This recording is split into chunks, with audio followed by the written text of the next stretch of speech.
बड़ी बहू वर्षा हर काम में बहुत तेज थी। वहीं छोटी बहू हर्षा हर काम आराम से करती। वर्षा को अपनी तेजी पर बहुत घमंड था।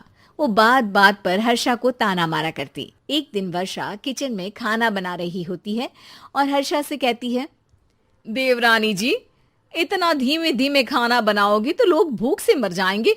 पिछले जन्म में कछुआ थी क्या? मेरा तो पता नहीं, आप बहुत तेज हो। आप पिछले जन्म में घोड़ा थी क्या? वर्षा आराम से चली जाती है। खाना खाने के बाद वर्षा का पति गौतम, हर्षा का पति लोकेश और उनके माता पिता बैठकर टीवी देख रहे होते हैं। तभी सास कहती है, अरे रामायण लगा दो हर्षा। हर्षा धीरे धीरे चैनल बदलती है। जब तक रामायण के चैनल पर पहुंचेगी रावण मर भी चुका होगा।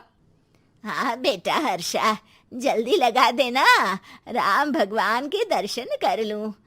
जी लगा तो रही हूँ। इतना स्लो?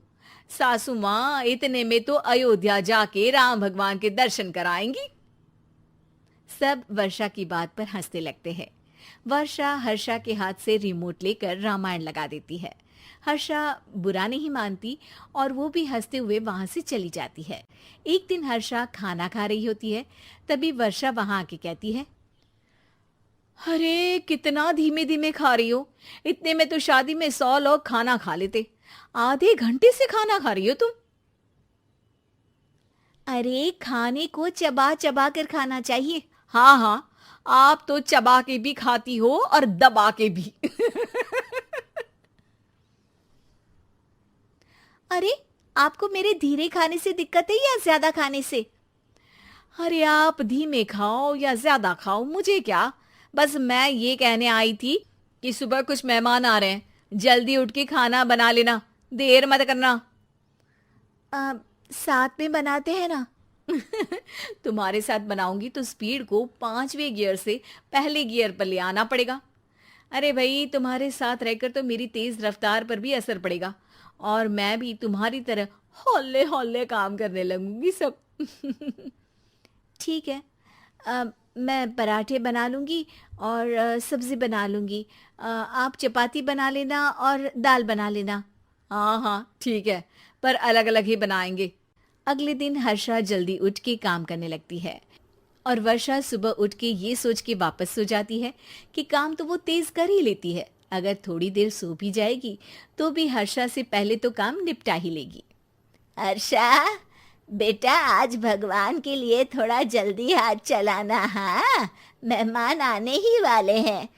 जी हाँ माँ, आटा गूंद लिया है, आलू उबल रहे हैं, पराठे बनाने ही वाली हूँ, फिर सब्जी भी बना लूंगी। इतने में ही वर्षा वहां आ जाती है।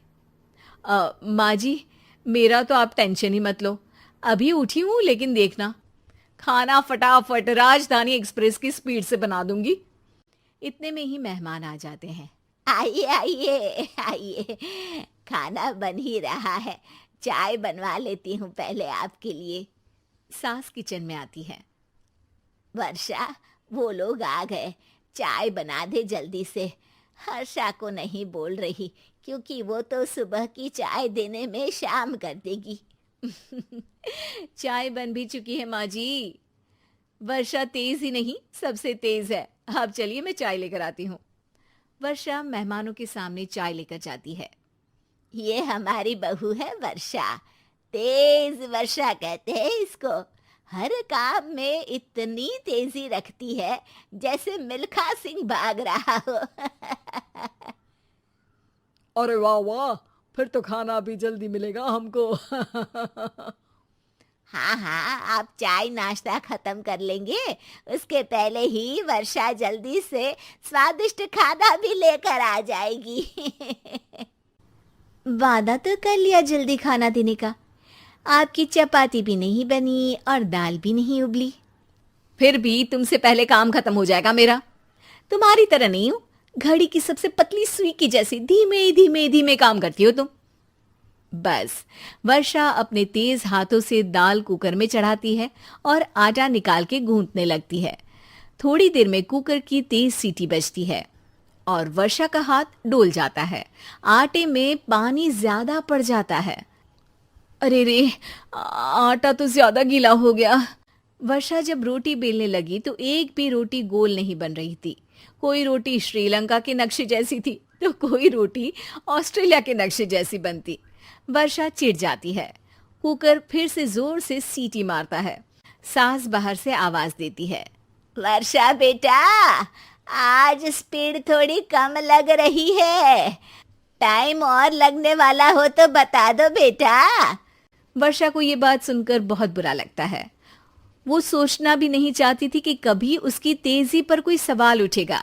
वहीं हर्षा धीमे धीमे अपना काम करती रहती है। वर्षा दाल बनाते वक्त भी इतनी घबरा जाती है कि जल्दबाजी में दाल में नमक ज्यादा गिर जाता है। वर्षा का खाना फिर भी हर्षा से जल्दी तो बन जाता है और जब खाना मेहमानों के सामने लगता है तो सब हर्षा के खाने की तारीफ करते हैं। अरे पराठे तो कमाल की बनी है और सब्जी भी। बस दाल में नमक थोड़ा इधर उधर हो गया है। वर्षा को बहुत शर्म आती है और वो नीचे सर करके खड़ी रहती है। तभी हर्षा कहती है, वो ना मैं थोड़ी जल्दबाजी कर गई और नमक ज्यादा हो गया, पर पराठे तो वर्षा भाभी ने ही बनाए हैं, इसीलिए तो अच्छे बने हैं। वर्षा ने कभी नहीं सोचा था कि हर्षा के काम की इतनी तारीफ होगी, लेकिन वो उसका यश वर्षा को दे देगी।